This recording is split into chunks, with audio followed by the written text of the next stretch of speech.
Hello my dear friends and students, welcome to English Max. जैसा कि आप सब लोगों को पता है कि इस समय हम लोग एसएससी सीएचएसएल 2023 के इंग्लिश के प्रीवियस पेपर सॉल्व कर रहे हैं और 3 दिन का पेपर हम लोग सॉल्व कर चुके हैं। सेकेंड का, थर्ड का और 4 अगस्त का पेपर सॉल्व कर चुके हैं और हर दिन 4 सेट का मतलब क्या हुआ, अभी तक हमारे कुल कितने सेट हो चुके हैं? 12 सेट। आज हम लोग करने जा रहे हैं 7 अगस्त का। तो 7 अगस्त में भी 4 सेट होंगे, जिसमें से कि शिफ्ट 1 हम लोग अभी करने जा रहे हैं, 3 शिफ्ट इसके बाद बचेगा। ठीक है, तो ये हमारा कौन सा सेट होगा? ये होगा हमारा सेट नंबर 13। ठीक है, तो जैसा कि अभी मैंने बताया कि 2, 3 और 4 अगस्त का सेट हम करा चुके हैं। तो जो लोग हमारे साथ आज पहली बार जुड़े हैं, आपको पता चल ही गया कि इसके पहले भी 12 सेट हम लोग कर चुके हैं। ठीक है, तो इसी प्लेलिस्ट में वो सारे के सारे हैं, आप उनको भी देख लीजिएगा। आज इसको देख लीजिए, फिर इसको देख लीजिएगा। इसके अलावा सीजीएल के भी 22-23 के, सीएचएसएल का 2022 वाला, एमटीएस वाला, स्टेनो वाला, सीपीओ एसआई वाला, ठीक है, आईबी वाला, एमटीएस वाला, ये सब करा के रखे हैं। आप लोग सारे के सारे सेट देखिए। एसएससी का कोई भी एग्ज़ाम देते हो तो सारे सेट लगाइए, सारे आपके फ़ायदे के हैं। सबके साथ उनके पीडीएफ लगे हुए हैं, अटैच हैं। तो पीडीएफ सॉल्व करने के बाद ही डिस्कशन देखिएगा, अगर आप 100% फ़ायदा लेना चाहते हैं तो। ठीक, तो आज वाले का भी पीडीएफ आप लोगों ने सॉल्व कर ही लिया होगा, I hope so and I believe also. तो चलिए देखते हैं कि आज आप लोगों के कितने क्वेश्चन सही हुए हैं और कितने गलत हुए हैं, एक एक करके। तो let's start with the question number first. और फर्स्ट क्वेश्चन आपकी स्क्रीन पर ये रहा। क्या पूछ रहे हैं इसमें? मीनिंग बतानी है, meaning of the idiom. Idiom क्या है बच्चा? Cutting corners. तो what do you mean by cutting corners? Cutting corners का ये मतलब होता है कि जैसे आप कोई चीज़, किसी चीज़ में आप कॉस्ट कम कर रहे हैं, प्रोडक्शन कॉस्ट कम कर रहे हैं, जैसे उसकी क्वालिटी में थोड़ा समझौता कर ले रहे हैं, सेफ्टी में थोड़ा समझौता कर ले रहे हैं, तो किसी चीज़ को थोड़ा सा चीप करना है, उसके एक्सपेंसेस को कम करना है, उसकी कॉस्ट को कम करना है। आंसर ढूंढो। To take the long way around बिल्कुल नहीं होगा। लिखा है to do something quickly and cheaply, किसी काम को थोड़ा जल्दी करना है और थोड़ा चीपली करना है, थोड़ा कम खर्चा हो। Often at the expense of quality या सेफ्टी, तो क्वालिटी भी समझौता कर लेंगे, सेफ्टी में समझौता कर लेंगे, लेकिन थोड़ा पैसा कम लगे और जल्दी से हो जाए।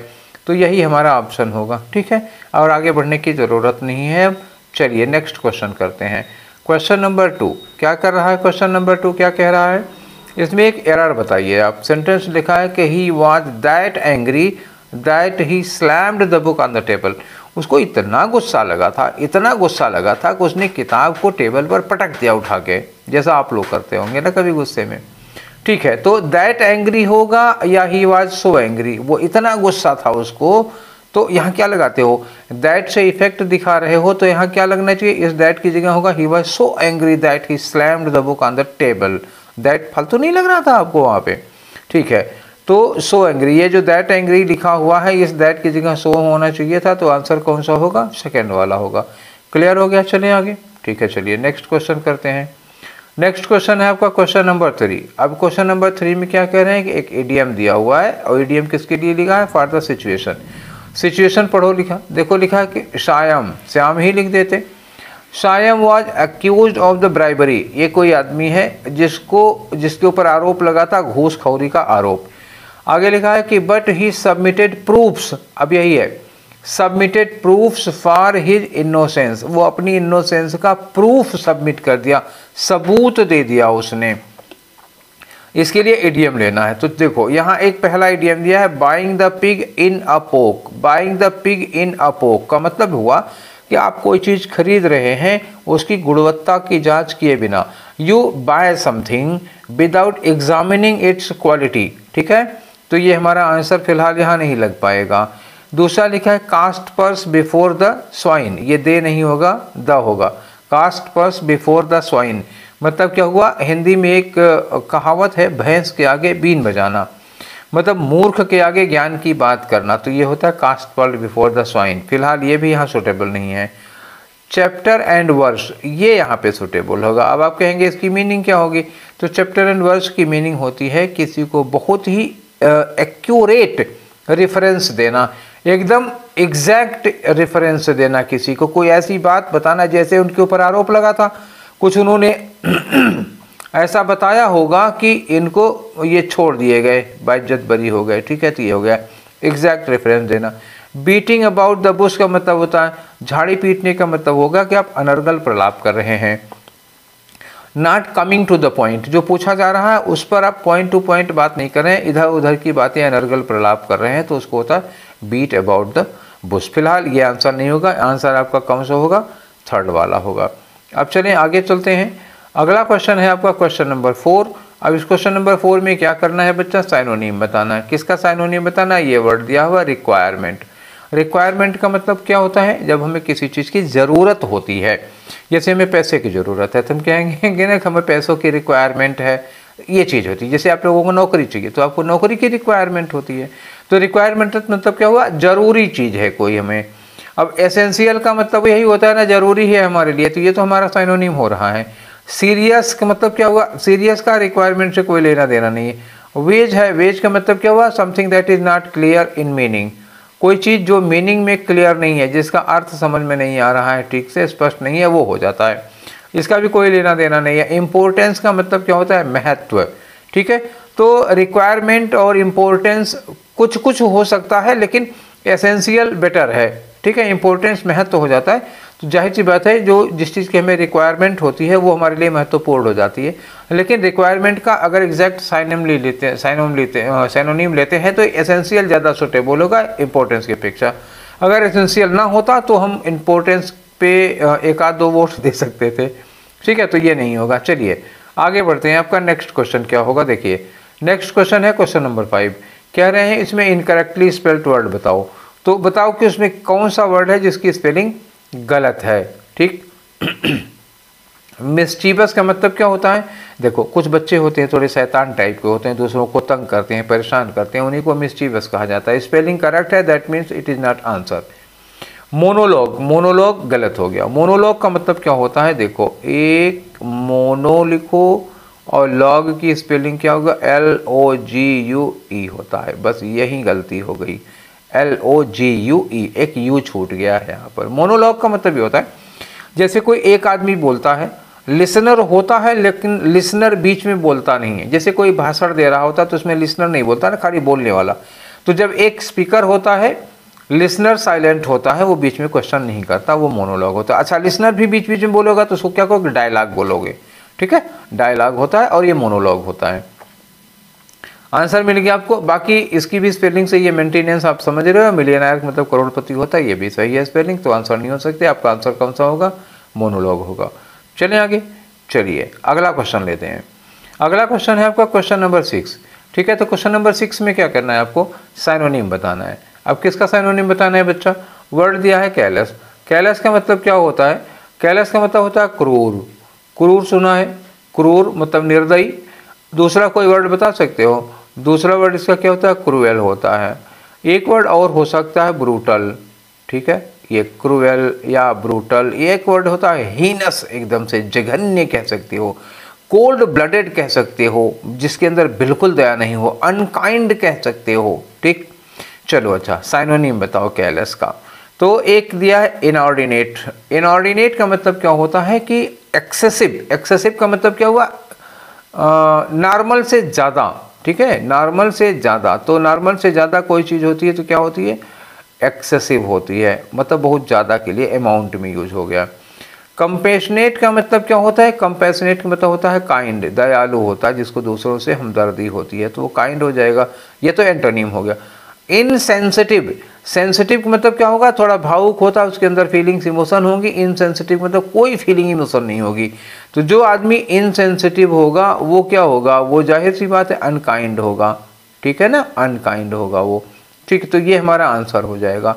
अनसेकेबल का मतलब क्या होता है, सेक, ये कि सैकल, सॉरी सैकल लिखा हुआ, सैकल। सैकल क्या होता है जानते हैं, कभी देखा होगा पुराने ज़माने में जो फिल्में आती थी उसमें कोई कोई अपराधी या कोई कोई विलेन ऐसे दिखाया जाता था कि उसके गले में एक लोहे की रिंग पड़ी हुई है, हाथ में पैर में बेड़िया, तो पैरों वैरों में जिसको जिसको पैर वैर से बांध दिया जाता है उसको क्या कहते हैं, सेकल, फेटर्स होते हैं, सेकल्स होते हैं। फेटर क्या होता है, FETTER, बेड़ियाँ, हथकड़ी, बेड़ियाँ, हैंड कप्स लगे होते हैं, वो होता है।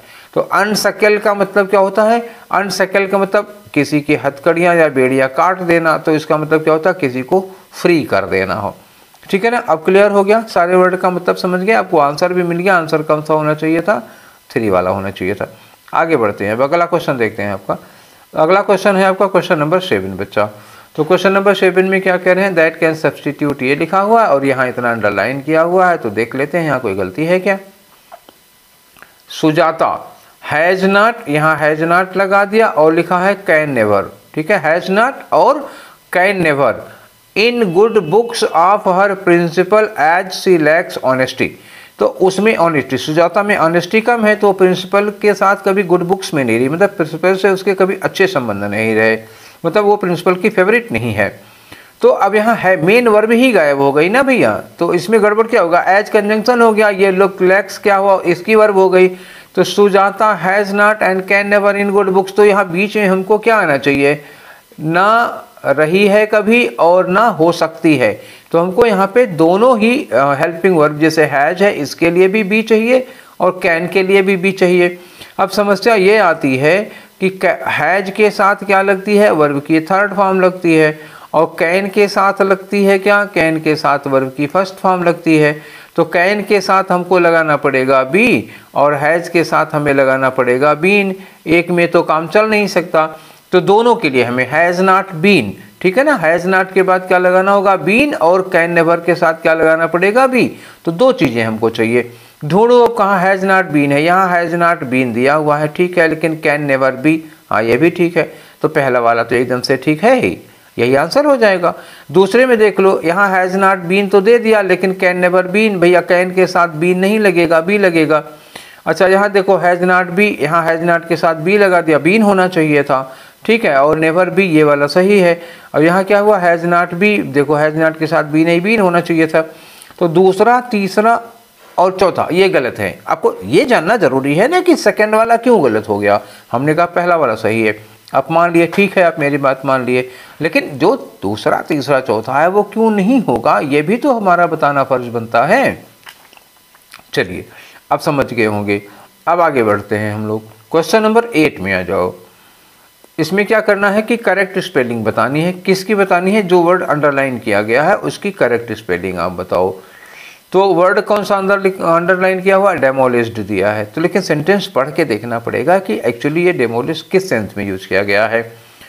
जो हम समझ रहे हैं वही है या दूसरा है। लिखा है the old building was demolished to make way for a new building.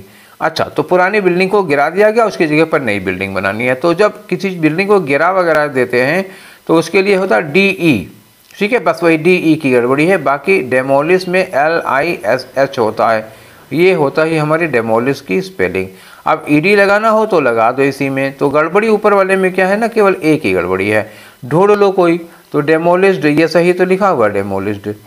यहाँ पे देखो L के बाद EI दे दिया, इसलिए गलत हो गया। यहाँ डेमोलिश में डेमो के बाद ये N जो लगा दिया है, ये गड़बड़ हो गया। यहाँ पे देखो डेमोलिश, यहाँ AI दे दिया, इसलिए गड़बड़ हो गया। तो केवल पहला वाला है जो एकदम से डेमोलिश की स्पेलिंग करेक्ट है। चले आगे, चलिए अगला क्वेश्चन देखते हैं। अगला क्वेश्चन किस चीज़ का है बच्चा, ये अगला क्वेश्चन है भैया लोग, ये वन वर्ड सब्स्टिट्यूशन का है। तो किसका one word substitution, a lover of Mankind. तो आप जानते ही हो ना, लव के लिए मैंने क्या वर्ड बताया था, रूट वर्ड लगता है एक फिल, ठीक है, और मैनकाइंड के लिए क्या वर्ड लगता है, बार बार मैं बोला हूँ, एंथ्रोप लगता है, बार बार आता है। और फेल और हेट के लिए क्या लगता है, हेट के लिए लगता है मिसो, ठीक है ना, मिसो, MISO, ठीक। आ जाओ, पहला वर्ड है मिसएंथ्रोप। मिसएंथ्रोप मतलब क्या हुआ, मनुष्य से नफरत करना, ये अपोजिट हो जाएगा। और फिलैंथ्रोपिस्ट का मतलब क्या होता है, एक व्यक्ति जो मनुष्य से बहुत प्यार करता है, मानव प्रेमी। तो यही हमारा आंसर हो गया। नार्सिसिस्ट कौन होता है, narcissist is a person who is self centred who gives priority to himself. एक ऐसा व्यक्ति जो खुद को सबसे ज़्यादा प्राथमिकता देता है, हमेशा अपने बारे में सबसे ज़्यादा सोचता है, अपने आप को सबसे सुपीरियर मानता है, हमेशा अपने फायदे की बात सोचता है, ठीक है। वो नार्सिसिस्ट होता है, अपनी ही तारीफ करेगा, अपने ही बारे में बातें करेगा, अपनी तारीफ सुनना पसंद होता है उसको। तो this type of mentality is called narcissism, और ऐसे पर्सन को क्या कहते हैं? नार्सिसिस्ट कहते हैं। अगला है लेक्सिकोग्राफर। ये वर्ड बहुत बार आया है। तो लेक्सिकोग्राफर का मतलब क्या होता है? What is the meaning of lexicographer? Lexicographer का मतलब होता है अ पर्सन हु कंपाइल्स डिक्शनरी। जो डिक्शनरी कंपाइल करता है उसको लेक्सिकोग्राफर कहते हैं। क्लियर हो गया चारों वर्ड? चलिए आगे चलते हैं, नेक्स्ट क्वेश्चन लेते हैं। नेक्स्ट क्वेश्चन है, इसमें आपको करना क्या है, पहले ये देख लो। तो यहाँ लिखा दैट कैन सब्सटीट्यूट, और इतना अंडरलाइन किया हुआ है। तो पहले हम देखते हैं कि यहाँ कुछ गड़बड़ी है क्या। ठीक, आ जाओ। लिखा है the integration of cutting edge technologies into the health care industry. तो जो कटिंग एज टेक्नोलॉजीज हैं उनका हेल्थ केयर इंडस्ट्री में इंटीग्रेशन। तो जो हमारा यहाँ पे हैव द प्रोस्पेक्ट, ये किसके लिए लगा है? इंटीग्रेशन के लिए लगा है। तो इंटीग्रेशन क्या होगा? देखो यहाँ टेक्नोलॉजीज के लिए नहीं लगा है, ये वर्ब लिखा है जो हैव द प्रोस्पेक्ट, ये वर्ब लगी है इंटीग्रेशन के लिए। तो इंटीग्रेशन बीइंग सिंगुलर सब्जेक्ट, ये सिंगुलर सब्जेक्ट है, इसलिए हैव की जगह क्या होना चाहिए? हैज होना चाहिए। Has the prospect of revolutionising the way medical professionals provide patient care. तो ये हैव की जगह हैज लगा, तो बाकी सब ठीक है। वर नहीं लगेगा यहाँ पर, हैव प्लूरल हो जाएगा, नहीं लगेगा। विल हैव की जरूरत नहीं है, क्या लगाना है? Has the prospect. तो तीसरा वाला सही हो गया। ठीक है, अब आगे चलें। अगला क्वेश्चन है आपका क्वेश्चन नंबर 11। 11 में क्या करना है? इसको आप एक्टिव वॉइस में करिए। एक्टिव वॉइस पुरानी कहानी हो सकती है, वाज के साथ के लिए लिखा हुआ है। रोज बताता हूं मैं आपको कि जब भी कहीं वर्ब की सेकेंड फॉर्म होती है तो उसको हम लोग पैसिव में क्या बनाते हैं? वाज या वर के साथ वर्ब की थर्ड फॉर्म लगा देते हैं। और अगर पहले से ही वाज वर्ब के साथ थर्ड फॉर्म हो तो हम एक्टिव वॉइस में क्या करेंगे? वर्ब की सेकेंड फॉर्म। तो वाज किल्ड की जगह हमें क्या चाहिए? किल्ड चाहिए। तो ये हैड किल्ड तो होगा नहीं, और किल्स प्रेजेंट में आ जाएगा, ये भी नहीं होगा। इज किल्ड पैसिव वॉइस हो गई, ये पैसिव को पैसिव में नहीं चेंज करेंगे। क्या करेंगे? हंटर किल्ड, केवल यही एक वर्ब है जो वर्ब की सेकंड फॉर्म में है। तो यही हमारा आंसर होगा, आंसर नंबर 4। ठीक, अब आगे आ जाओ। नेक्स्ट क्वेश्चन है हमारा क्वेश्चन नंबर 12। तो क्वेश्चन नंबर 12 में क्या करना है बच्चा? ये देखो यहाँ पे इसको पैसिव वॉइस में चेंज करने के लिए कह रहे हैं।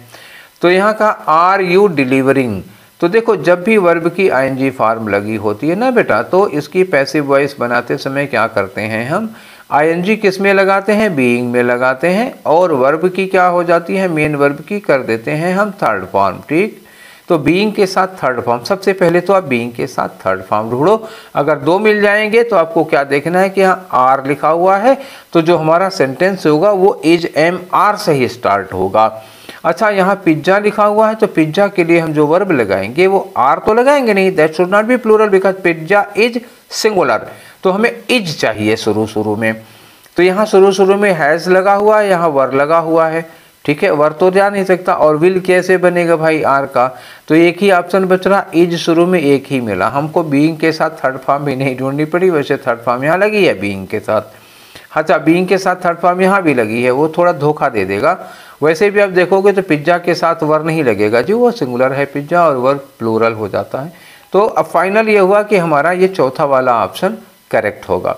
किसी को कोई डाउट हो, शक सुबह हो तो बता देना। ठीक है, चलें आगे। नेक्स्ट क्वेश्चन, अगला क्वेश्चन है हमारा क्वेश्चन नंबर 14। क्वेश्चन नंबर 14 में क्या है? एंटोनीम बताना है आपको। किसका एंटोनीम बताना? ये अंडरलाइन किया हुआ वर्ड है। ठीक है, चलिए देख लेते हैं। Our economies and societies as a whole need to become resilient to climate impact. Resilient का मतलब क्या होता है कि थोड़ा सा मजबूत, मतलब रेसिलेंट ऐसा होता है जो किसी चीज़ को विदस्टैंड कर सके। मतलब what do you mean bye withstand? मैंने बोल तो दिया, शायद आपको मतलब पता भी है इसका। यानी विदस्टैंड का मतलब होता है किसी चीज़ को सह सकता हो, कुछ देर तक वो टिक सकता हो। विदस्टैंड मतलब क्या होगा? लॉन्ग लास्टिंग होना चाहिए, थोड़ा सा फर्म, स्थिर, स्टेबल होना चाहिए, है कि नहीं? तो ये कह सकते हो जो मतलब और क्लाइमेट इम्पैक्ट को विदस्टैंड कर सके, मतलब बर्दाश्त कर सके। बर्दाश्त कर पाएगा तो इसका मतलब वो स्ट्रांग होगा, तभी तो बर्दाश्त कर पाएगा। तो इस तरह से एक पेशेंट मतलब बीमार नहीं, धैर्यवान, तो धैर्यवान, स्ट्रांग और विदस्टैंडिंग के लिए हमें लगाना होगा। तो इंट्रिकेट का मतलब क्या होता है? इंट्रिकेट का मतलब होता है बहुत ही कॉम्प्लेक्स या जटिल कोई चीज़ होती है, कॉम्प्लिकेटेड होती है, ठीक है। लिंट क्या होता है? देखो, लिंट होता है जैसे कभी थोड़ी वूलन शर्ट पहन के आप सो जाइए, खासतौर से जाड़े में रजाई ओढ़ के या कंबल ओढ़ के सोना हो, वूलन शर्ट है, अगर आप उसको रजाई ओढ़ के लेट जाते हैं रात भर, तो सुबह देखेंगे वूलन शर्ट में रोए जैसे आ जाते हैं। सब लोगों के साथ कभी न कभी किसी न किसी कपड़े में ऐसा होगा। कभी कभी पैंट का कपड़ा ऐसा होता है कि उसमें रोए आ जाते हैं, या शर्ट के कपड़े में रोए आ जाते हैं, तो उसको आप प्रेस करके किसी तरह से उसको दबाते हैं, फिर भी रोए निकल। वही जो कपड़ों में रोए टाइप के आ जाते हैं, उन्हीं को कहा जाता है लिंट। समझ गए होगे ना? शायद ये बहुत क्लोज है, आप लोगों ने ये महसूस किया होगा, देखा जरूर होगा। लैप्स क्या होता है? लैप्स का मतलब होता है चूक। अब देखो, ये वर्ड किस में आया था? कल जो मैंने डिस्कशन कराया था 4 अगस्त का 4th सेट, उसके क्लोज टेस्ट में था लैप्स। मतलब वही वाला सेंटेंस याद करो, पैराग्राफ जिसमें एक आदमी है जो अपनी राइफल लेके जाना भूल जाता है, वो उसकी बड़ी चूक थी, तो उसमें लैप्स आया था। देखो, ले लिया इन्होंने ऑप्शन, कभी वहाँ ऑप्शन था, यहाँ भी ऑप्शन दे दिया। किसी दिन क्वेश्चन भी बना देंगे। वीक का मतलब कमज़ोर होता है। अच्छा, रेसिलेंट का मतलब विदस्टैंडिंग होगा या स्ट्रांग होगा, तो उसका अपोजिट हम क्या कर देंगे? वीक कर लेंगे। क्लियर हो गया अब तो? ठीक है, चलिए आगे चलते हैं। नेक्स्ट क्वेश्चन लेते हैं हम अपना, और अगला क्वेश्चन है हमारा क्वेश्चन नंबर 14, जिसमें हमें क्या करना है? रीअरेंजमेंट लगाना है। चलिए पढ़ लेते हैं। तो यहाँ लिखा है between renunciation of the social word. Renunciation का मतलब क्या होता है ना? गृह त्याग कर देना। गृह त्याग कौन वाला? जैसे भगवान बुद्ध ने किया था, वो वाला गृह त्याग ज्ञान प्राप्त करने के लिए ये होता है। Between the renunciation of the social word. अब बिटवीन लगा है तो आगे एंड भी आएगा, इसमें पक्का है, ठीक है, एंड होगा। तो ये क्या लगा? And asceticism. एसेटिज्म का मतलब क्या होता है? संन्यास होता है। संन्यास समझ रहे हैं ना? जब आदमी घर बार छोड़ करके सन्यासी बन जाता है, संन्यास लेना। ये शायद यहाँ ना लग करके यहाँ लगना चाहिए था, संन्यास नीचे। चलो आप समझ रहे हो ना, संन्यास, हाँ ठीक है। तो ए के बाद सी लगेगा, ये बात हमारी पक्की हो गई, क्योंकि between the renunciation of the social word and asceticism, ये हो गया। ए सी का लिंक हो गया, पक्का हो गया। अब आगे आ जाओ, लिखा है the first point to note. The first point to note, अब आगे क्या हो गया? Is the intimate link. ओ, ये लिंक मिला तो ये बिटवीन हो गया। तो लिंक बिटवीन, तो मतलब हम ए के पहले क्या लगा दें? लिंक लगा दें, तो ये डी लगा देते हैं, डीएसी हो जाएगा। अच्छा, डीएसी। अब यहाँ देखो, the first point to note is the intimate link between, तो बी शुरू में लग जाएगा। बी डी ए सी हमारा ऑप्शन हो गया। बी डी ए सी ढूंढो कहाँ दिया हुआ, ये रहा आपका B D A C, and this is your answer. चलिए आगे नेक्स्ट में चलते हैं। अगला क्वेश्चन आपका होता है क्वेश्चन नंबर 15। 15 में क्या करना है? आपको बताना है साइनोनिम। किसका साइनोनिम बताना है? डिटेरियरेशन। डिटेरियरेशन का मतलब क्या होता है? किसी चीज़ में डिक्रीज आ रहा है, डिक्लाइन आ रहा है, गिरावट आ रही है, तो आप क्या कह सकते हो? उसको डिक्लाइन कर सकते हो, गिरावट आ सकती है, किसी चीज़ का पतन हो रहा हो, ये होता है डिक्लाइन, डिटेरियरेशन। ठीक है, मतलब वो क्या हो रही है? वो वर्ष हो रही है, खराब हुई जा रही है चीज़, तो वर्ष हो गया, क्वालिटी बेकार हो रही है। अच्छा, रेट्रोग्रेशन का मतलब होता है, रेट्रोग्रेड का मतलब क्या हुआ? आप जिस पोजीशन पे है, जैसे आप इस पोजीशन पे थे, यहाँ से आप पहुँच गए, कहाँ से? इस पोजीशन पे पहुँच गए, यहाँ पे हो गए। लेकिन अगर आपको फिर किसी तरह से वो नीचे की ओर आ जा रहे हैं, रेट्रोग्रेड पहली वाली स्थिति पे, और ख़ास तौर से पलट के पीछे आना होता है, तो डिक्लाइन ही हुआ ना, ये डिक्लाइन ही तो हो रहा है आपका।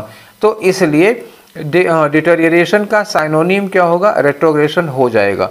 लेकिन अभी और वर्ड देख लीजिए। डेमोन्स्ट्रेशन का मतलब क्या होता है? प्रदर्शन करना, किसी चीज़ को शो ऑफ करना, डेमो दिखाना। माल फंक्शन, देखो फंक्शन का मतलब क्या होता है? कार्य। माल का मतलब क्या होता है? रूट वर्ड में जब हम कहीं पर MAL लगाते हैं तो ये किस वर्ड में से आता है, किस सेंस में आता है? बैड। बैड के सेंस में आएगा या एविल के सेंस में आएगा, ठीक है। जैसे हम कहते हैं कि मालवेयर, मालवेयर क्या होता है, एक हार्डवेयर होता है, एक सॉफ्टवेयर होता है। आप लोग भी सिस्टम चलाते ही होंगे, फ़ोन चलाते होंगे, कंप्यूटर चलाते होंगे, लैपटॉप होगा, तो एक सॉफ्टवेयर होता है, एक हार्डवेयर होता है, एक मालवेयर होता है। मालवेयर का मतलब क्या होता है, बैड सॉफ्टवेयर होता है, बुरा सॉफ्टवेयर जब आपके सिस्टम को खराब कर देगा। माल न्यूट्रिशन होता है, तो माल न्यूट्रिशन क्या होता है, माल मतलब खराब, न्यूट्रिशन मतलब पोषण। माल न्यूट्रिशन क्या हो गया, खराब पोषण, कुपोषण होता है, ठीक है।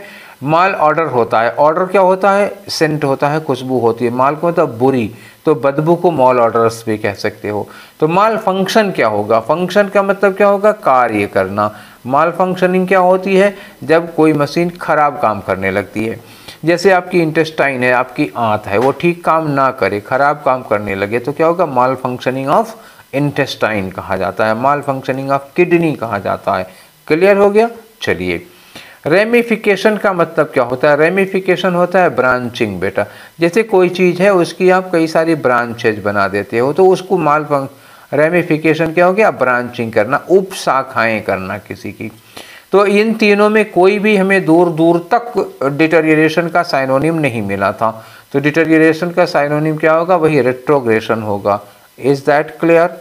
चलिए आगे, चलिए आगे बढ़ते हैं। अगला क्वेश्चन है हमारा क्वेश्चन नंबर 16 में क्या करना है, वंस मोर अरेंजमेंट करना है। पढ़िए, चलिए शकल देख के देख लिया करिए, यहाँ पढ़ने वढ़ने की कोई ज़रूरत नहीं है। लिखा है कि the fact that all members of the family were exposed. आगे लिखा है the waste of the human resource and के बाद कुछ जुड़ना चाहिए। मतलब क्या हुआ कि दूसरा वाला एंड में नहीं आ सकता है, दूसरा वाला एंड में नहीं आ सकता है। मतलब क्या हुआ कि यहाँ 1 2 3 4 दिया हुआ है, तो 2 मतलब हुआ, ये क्या हो गया, ये हो गया मतलब बी, तो बी एंड में नहीं होगा, तो बी एंड में नहीं होगा, तो ये दोनों तो कट गए, बात ही खत्म हो गई। मतलब यहाँ दोनों जो बचे हुए हैं वहाँ से क्या हुआ, बी स्टार्ट कर रहा है, तो दोनों में बी स्टार्ट कर रहा है, दोनों में क्या हो रहा है, बी के बाद ए लग रहा है। हमें दिक्कत क्या आ रही है, डीसी में या सीडी में, लास्ट में बी के बाद ए आना ही आना है, और डीसी होगा या सीडी होगा, ठीक है। बी के बाद ए, ये पहले वाले के बाद दूसरा, मतलब दूसरे के बाद पहला होगा, ये बात तय हो गई। फिर से पढ़ के देखो, the waste of human resource and the fact that all members of the family were exposed. जब एक्सपोज करोगे तो एक्सपोज के बाद क्या लगाओगे, एक्सपोज्ड टू, ठीक है ना। क्लियर हो गया, एक्सपोज्ड टू। दूसरी बात, यहाँ देखो लास्ट में इफेक्ट लिखा है और यहाँ क्या लिखा है, ऑन। तो हर हाल में हमें इफेक्ट के बाद ऑन लगाना पड़ेगा, तो तीसरे के बाद चौथा लगेगा, ये बात श्योर हो गई कि हम सी के बाद ही डी लगा सकते हैं, डी के बाद सी नहीं लगा सकते हैं। एक तो एक्सपोज के बाद टू का कनेक्शन है, सी पहले, सी आ रहा है पहले वाले के बाद। दूसरी बात, इफेक्ट के बाद ऑन लगता है, तो तीसरे के बाद चौथे का कनेक्शन आ रहा है एकदम से 2 1 3 4। मतलब क्या हुआ, बी ए सी और डी, बी ए सी और डी, ये रहा हमारा ऑप्शन, ठीक है ना। चले आगे, चलिए आगे चलते हैं, नेक्स्ट क्वेश्चन करते हैं। क्वेश्चन नंबर 17, क्या करना है 17 में, देख के पता लग रहा है कि यहाँ पे एरर का क्वेश्चन है। आ जाओ, लिखा है कि लायसा शुड होल्डिंग, अरे बाप रे, यहाँ गलत हो गया। देखो भैया, मैंने बहुत बार बताया है आप लोगों को कि ये शुड क्या है, एक मॉडल वर्ब है, और शुड के साथ हमेशा क्या लगती है, वर्ब की first form. Can, could, should, would, may, must, might, ये सब जो भी हैं इनके साथ वर्ब की फर्स्ट फॉर्म लगती है। तो ये लैसा शुड होल्डिंग गलत हो गया, तो पहला आंसर हो गया। अब तो ये तो आसान सा क्वेश्चन था, आई होप कि ये किसी का गलत नहीं हुआ होगा। चलिए नेक्स्ट क्वेश्चन करते हैं। क्वेश्चन नंबर 18 में क्या करना है आपको, correct meaning of the underline word. Underline word की करेक्ट मीनिंग बतानी। ये लिखा है इमिग्रांट्स। इमिग्रांट का मतलब क्या होता है, जो किसी दूसरे देश में चला जाता है या किसी अपने देश छोड़ करके आता है, किसी और देश में बस जाता है, ठीक। एक बार पढ़ के देख लो, the government is planning a new policy to help the immigrants coming from the neighbouring country. पड़ोसी देश से आने वाले इमिग्रेंट्स को हेल्प करने के लिए गवर्नमेंट एक पॉलिसी बना रही है, ठीक है। तो चलो देखते हैं, someone who leaves one country to settle in another. ठीक तो है, ये कोई आदमी जो अपना देश छोड़कर के दूसरे देश में सेटल होने के लिए आता है। और देख लेते हैं, someone who goes to visit a new country, नहीं विजिट अ न्यू कंट्री नहीं, क्या होगा, सेटल इन अ कंट्री होगा, ठीक है। Someone who travels for work, नहीं, ट्रेवल्स फॉर वर्क काम के लिए जाता है तो उसको इमिग्रेंट नहीं कहेंगे। हु ट्रेवल्स टू स्पेस बिल्कुल नहीं होगा, एस्ट्रोनॉट हो जाएगा। पहला ही सबसे सुटेबल है। क्लियर है? चलिए आगे नेक्स्ट क्वेश्चन लेते हैं। अब आपका नेक्स्ट क्वेश्चन है क्वेश्चन नंबर 19। 19 में क्या करना है भाई, देखो एंटोनीम बताना है किसका, अंडरलाइंड का। ये अंडरलाइंड किया हुआ है, चिवैलरस। ठीक है, पहले पढ़ लो, मीनिंग बताता हूँ। ऑन द नाइट, रात में, on the flight, sorry night पढ़ दिया था, अच्छा नाइट के पहले ऑन लगता नहीं, मेरे दिमाग में टन से यहाँ कटक गया, ऐसे कैसे हो सकता है। तो on the flight I was in the company of an extremely chivalrous man. Chivalrous, chivalrous का मतलब क्या होगा, ब्रेव। पहले तो ये समझ लो, ब्रेव। ठीक है, एक्चुअली चिवैलरस होता है ना, हिंदी में कहें तो पराक्रमी। पराक्रमी का मतलब क्या होगा, एक सैनिक वगैरह के लिए यूज किया जाता है। पराक्रमी जो बहुत ज़्यादा शौर्य पराक्रम दिखाते हैं उनको कहते हैं चिवैलरस। तो ब्रेव हो सकता है ये, ठीक है ना, ब्रेव है, चिवैलरस है, ठीक है, करेजियस है, ये सब वर्ड आते हैं। तो इसका एंटोनीम बताना हो तो डरपोक हो जाएगा, और क्या। अब देखो यहाँ पे लिखा है नोबल। नोबल का मतलब सज्जन व्यक्ति। अच्छा, ये कैसे सेंस का वर्ड है, पॉजिटिव सेंस का वर्ड है। पराक्रमी निगेटिव सेंस तो है नहीं। नोबल क्या होता है, ये पॉजिटिव सेंस का वर्ड है। नोबल मतलब बड़ा सज्जन व्यक्ति होता है। डिग्रेडेड, देखो ग्रेड क्या होता है, एक स्तर होता है, एक लेवल होता है आदमी का। ठीक है, अब डिग्रेड कर मतलब, डिग्रेड मतलब उसको उसके लेवल से नीचे का, तो एक लेवल से नीचे का आदमी हो जाता है। डिग्रेड का मतलब जिसको उतनी रिस्पेक्ट नहीं मिलती है। डिसऑनर्ड कह सकते हो यहाँ पे। डिग्रेडेड का मतलब क्या होगा, डिसऑनर्ड, ऐसे कह सकते हो आप, डिसऑनर्ड। ठीक, चलिए अब वर्चुअस का मतलब क्या होगा, गुड़ी। गुड़ी का मतलब virtuous. What do you mean by virtuous, मतलब a person who is collection of noble qualities, जिसके अंदर एक नहीं, दो नहीं, तीन नहीं, दसियों अच्छे अच्छे गुण होते हैं, उसको कहते हैं वर्चुअस। ठीक है, तो ये भी तो पॉजिटिव सेंस वाला वर्ड हो गया। अच्छा, कर्टियस का मतलब क्या होता है, बहुत ही शालीन होता है, बहुत ही डिसेंट व्यक्ति होता है, बहुत औपचारिकता विनम्रता बहुत होती है, ये भी पॉजिटिव सेंस का वर्ड है। ठीक है, तो एक पॉजिटिव सेंस का वर्ड है जिसका एंटोनिम पॉजिटिव सेंस का नहीं हो सकता, नेगेटिव सेंस का होगा। और इसमें नेगेटिव सेंस का वर्ड कौन आ रहा है, केवल डिग्रेडेड हो रहा है। अब आप कहोगे कि चिवैलरस ब्रेव पराक्रमी शौर्य वाला व्यक्ति होता है, तो उसका अपोजिट जो एंटोनिम होना चाहिए था, that should have been cowardly. ठीक है, टिमिड होना चाहिए था, चिकन हार्टेड होना चाहिए था, डरपोक टाइप का आदमी होना चाहिए। डिग्रेडेड क्यों हो गया, देखो होना तो चाहिए था। आपने किताब में जो पढ़ा होगा तो चिवैलरस का एंटोनिम क्या होगा, कावर्ड, टिमिड, ये सब मिला होगा। लेकिन अब जरूरी नहीं कि जो आप पढ़े हैं वही ऑप्शन में मिल जाए ना, जो ऑप्शन में है इसमें से आपको बेस्ट ढूंढना है। तो एक तरीका ये होता है, आप वो ना ढूंढा करिए जो आपने पढ़ रखा है। बहुत जरूरी नहीं है कि वो मिल जाए, आपको मिल जाए तो अच्छी बात है, खुशी की बात है, पर जरूरी नहीं कि आपको सिनोनिम एंटोनिम में वही वर्ड मिलेगा जो आप पढ़ के आ रहे हैं। बात समझ रहे हैं ना? ठीक है, चलिए आगे बढ़ते हैं, नेक्स्ट क्वेश्चन करते हैं। नेक्स्ट क्वेश्चन है क्वेश्चन नंबर 20 आपका।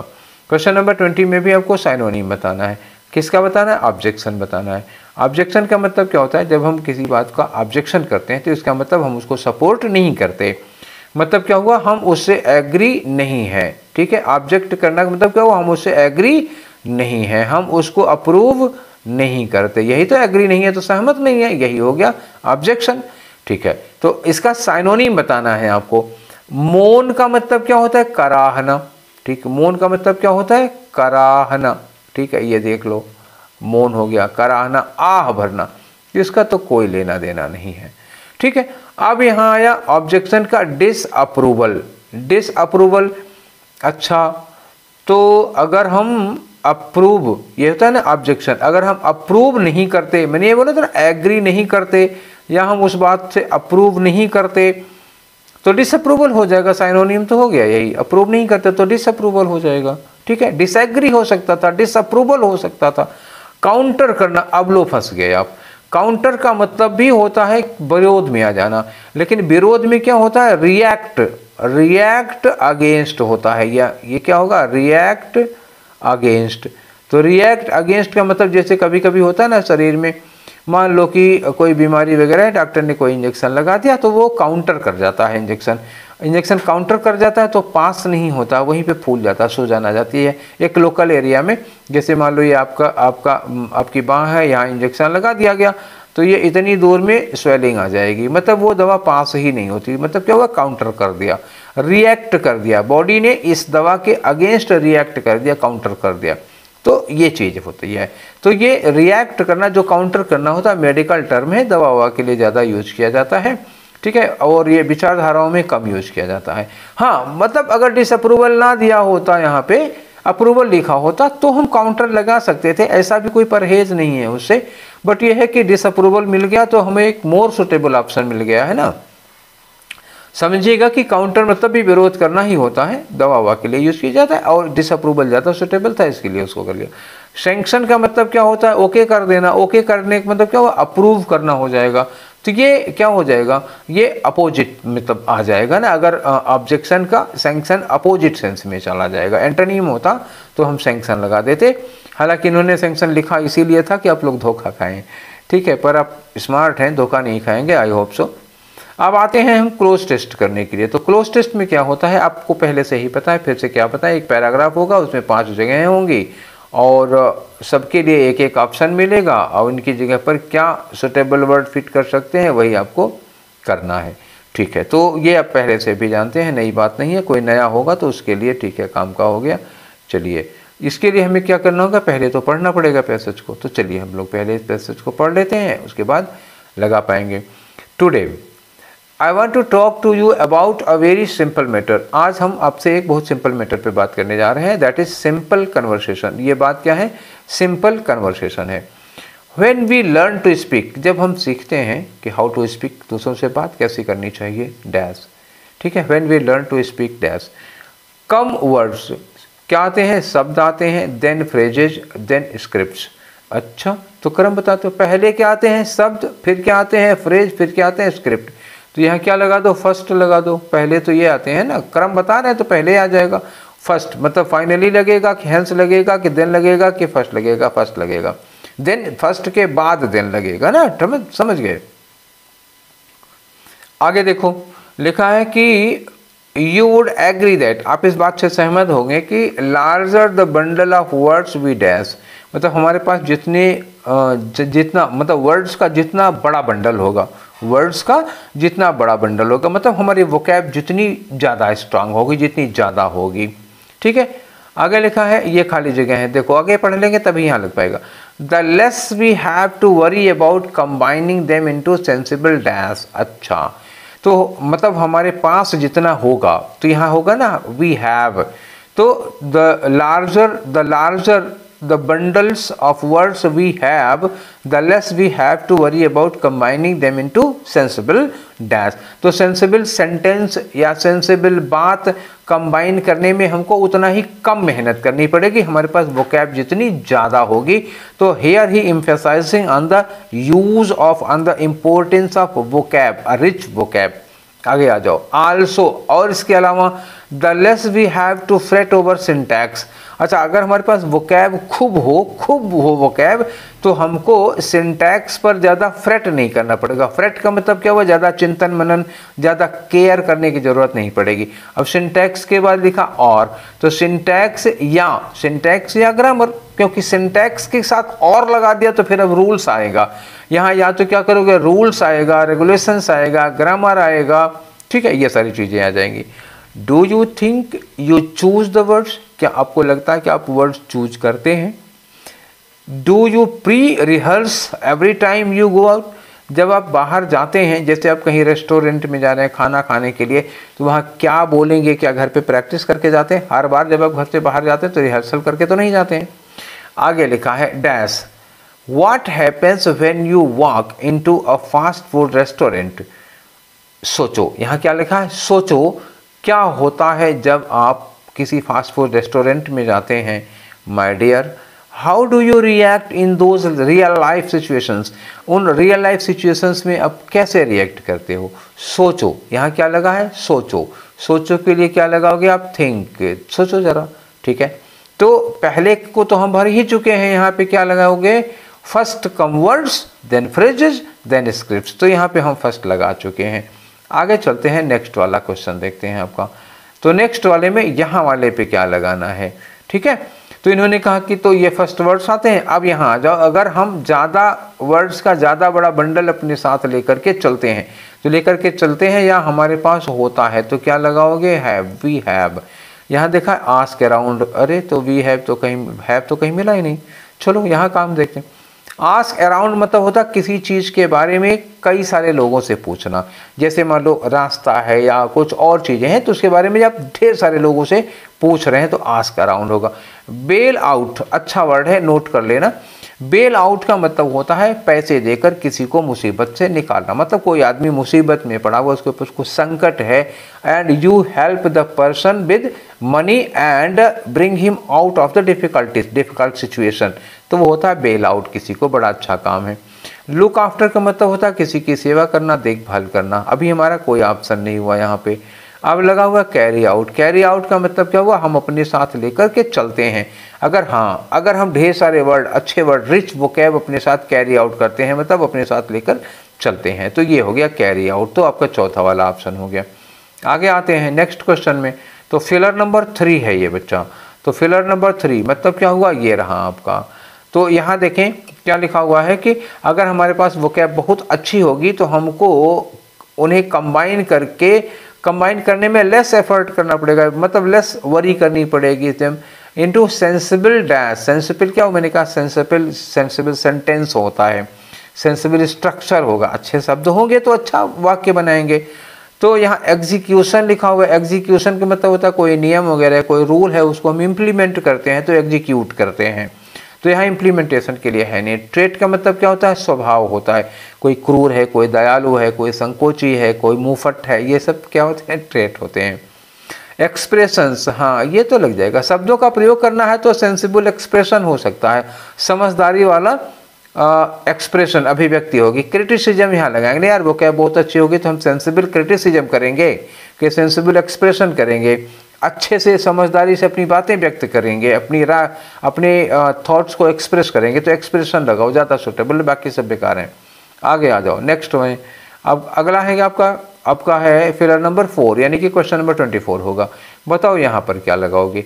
जब यहाँ सिंटैक्स लगाए हो तो सिंटैक्स के आगे क्या होगा, रूल लिखोगे। रूल है, लॉज हैं, ग्रामर है, ये सब चीज़ें आएंगी। तो यहाँ डिक्टेट्स तो लग नहीं पाएगा, हाइपरबोल अतिशयोक्ति नहीं लग पाएगा, और एग्जैगरेशन बढ़ा चढ़ाकर ये भी नहीं लग पाएगा। क्या लगेगा, सिंटैक्स और ग्रामर। सिंटैक्स का साथ कौन दे सकता है, ग्रामर हो सकता है, ठीक है, तो वहाँ पे ग्रामर ही लगेगा। आई थिंक ये तो आपका सही ही रहा होगा। लास्ट क्वेश्चन है आज का, यहाँ पे आ जाओ। तो यहाँ पे मैंने कहा था ना कि सोचो, अगर आप बाहर जाते हैं फास्ट फूड रेस्टोरेंट पे तो क्या होगा, सोचो ज़रा। सोचने के लिए मैंने कहा था थिंक है, थिंक के लिए यहाँ सप्लीकेट लिखा है। सप्लीकेट का मतलब क्या होता है, रिक्वेस्ट करना किसी से। अच्छा वर्ड है, नोट कर लो, रिक्वेस्ट करना, बहुत बढ़िया वर्ड है सप्लीकेट, कभी आ सकता है ये। ड्रामेटाइज का मतलब, अरे नहीं, एक्ट करने, ड्रामेटाइज करने के, फॉर्मरली डिस्प्ले भी नहीं होगा, कंसीडर, हाँ ये होगा कंसीडर। सोचो, मैंने कहा था कंसीडर करना, थिंक करना, सोचो जरा, विचार करो, अगर आप बाहर जाते हैं तो क्या होगा, ठीक है, ये होगा, थिंक के लिए लगा हुआ है, तो कंसीडर सबसे सूटेबल है यहाँ पर। तो ये हो गए हमारे 25 क्वेश्चन, किसके, आज था सेट नंबर 13 था ना, हाँ 12 पहले ही हो चुके थे, ये 13 हो गया। 13 × 25 तो कितने हो गए, 325 हो गए, ठीक है। टेबल नहीं आती में, कल 300 हुए थे, 25 उसी में मैंने जोड़ दिया आज, ये ना कहना 25 की टेबल आती है क्या, ठीक है। चलिए अच्छा, तो 325 क्वेश्चन हम लोग कर चुके हैं अभी तक। अभी 1000 तक पहुंचना है, बहुत सारे क्वेश्चन बचे हुए, ठीक है। तो ये सेशन आप लोगों को कैसा लगा, अपनी राय ज़रूर दीजिएगा, और हो सके तो अपने दोस्तों को शेयर करो, लाइक कर दोगे तो और अच्छा लगेगा मुझे। फिलहाल ये आपकी मर्जी है, कमेंट आप लोग करते नहीं हैं, उसमें भी कोई ज़बरदस्ती नहीं है। चलिए ठीक है, तो ये सेशन, इस सेशन पर अपनी राय ज़रूर दीजिएगा, और फिर हम लोग मिलेंगे अगले वाले सेशन में कल सेट 2 के साथ। Till then take care, thank you.